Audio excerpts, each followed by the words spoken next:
Oh, welcome back. This could be an exciting episode, so stay tuned. We'll see what we've got in this box. This is the 4-piston Kingpin head. So it's your own casting, so it's not an OEM head that's been ported. It's a actual whole new head. So it's still a cast item, but a lot thicker in the deck and a lot thicker around the ports, they reckon. First thing I see we better do here, quality control. Definitely looks a bit bigger in the ports, that's for sure. I don't know by how much. All the machine weight seems not too bad. So here it is next to the current head we're running, which is the RBV. This head is the dual VTEC from factory. A lot of guys run the CRV head. It doesn't have the water outlet and everything out the back, so it's the same as this one. This is like the CRV head, the A1 head that we get over here. Definitely a lot more meat around everything. It looks a lot stronger. So the main reason we're switching over to this head, it's not for flow, it's not for any of that. It's purely to try and keep this head gasket in the thing. So as soon as we get over the 45, 47 pounds of boost, we're getting leaking head gaskets. And I think it's just the head is actually deforming physically. Either that or it's moving around, I'm not too sure, but there's something going on. It'll be good to try this and see how it does help. The guys at 4-piston reckon this makes a massive difference, even on a stock block. 4-piston head, intake port compared to the stock RBV. The exhaust ports look a lot better. It's quite hard to see probably through here, but on number 1 and number 4, there's a lot of sort of shrouding from over around here, where if you look down, these ones, it's definitely a lot more open. So this one is roughly 47, just under, across the width of the port. And this one is 41. Interesting. What do you reckon, Bags?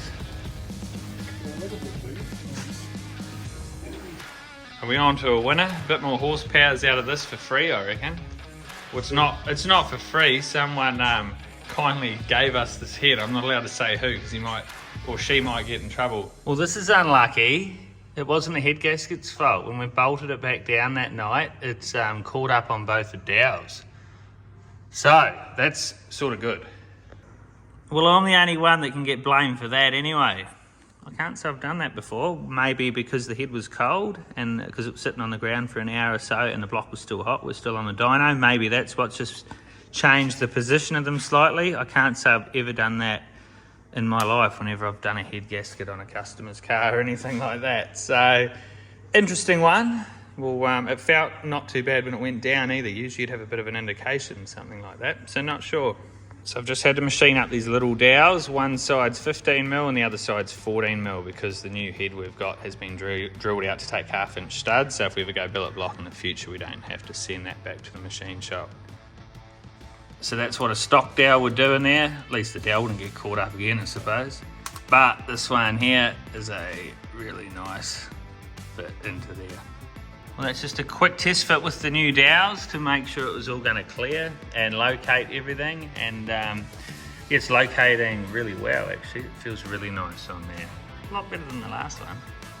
So my only regret, probably the whole way through with this project from the word go, is I probably should have bought shares and Saruta head gaskets.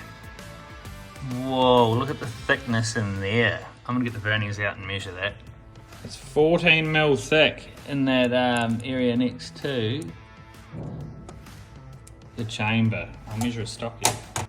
So on a real close-up, you can see how thick this head is compared to a stock casting. They've done a good job, actually. Even the way they bring the depth of that all the way through a lot further. Hard to explain, but compared to this head, you can see that just curls over really quickly. It's always the little things that try and ruin your day, I reckon. So this bolt here now is not long enough. That's got a threaded boss into the head, so I'll pull that out and shorten that up by probably 5mm and see how we go.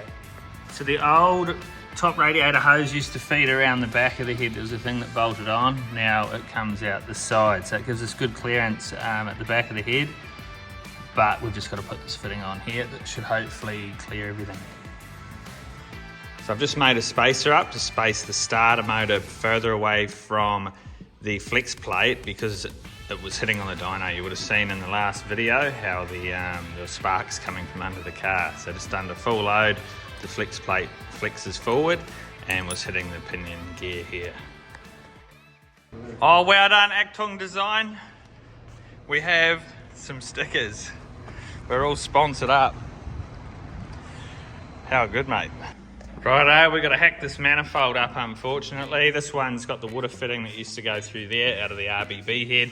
And obviously now that we've changed all that around, we've got to lop that off. So I've marked it out.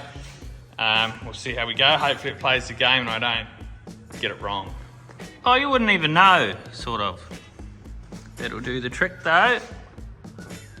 Well, unfortunately, the 520 pound an hour injectors we had for the methanol side of our fueling were too small. We're sort of running them up around the 100% duty. We could have upped the fuel pressure, but we would have had nowhere to sort of move in the future. So we thought we'd change them out now to the 720s. So we'll give them a squiz and hopefully it should drop that the duty cycle down to around that 60%, 70%. Well, we've had the head for 2 days. Now it's time to see if it will run. Let's hope so anyway. Everything sort of played the game going on. A few little things we had to change, but nothing major. Let's see what it does.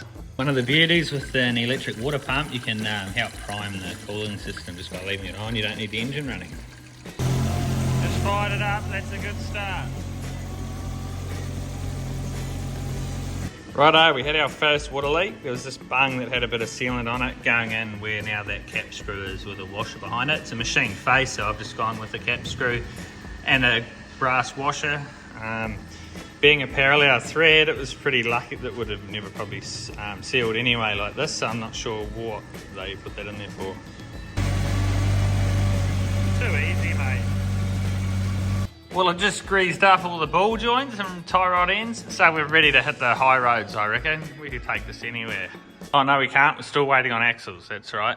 They should be here maybe tomorrow. It would be nice to have it for the weekend. That way we can get it all running, driving, and get it on the dyno next week again and tune number 48 and see what sort of power we can make sure this coolant pressure stuff is hopefully sorted, and get ready for Jamboree the following week. We've got a test day. So we'll see how we go. We're all in street trim at the moment, nothing like we were down in Sydney. We've definitely added a lot more weight back on.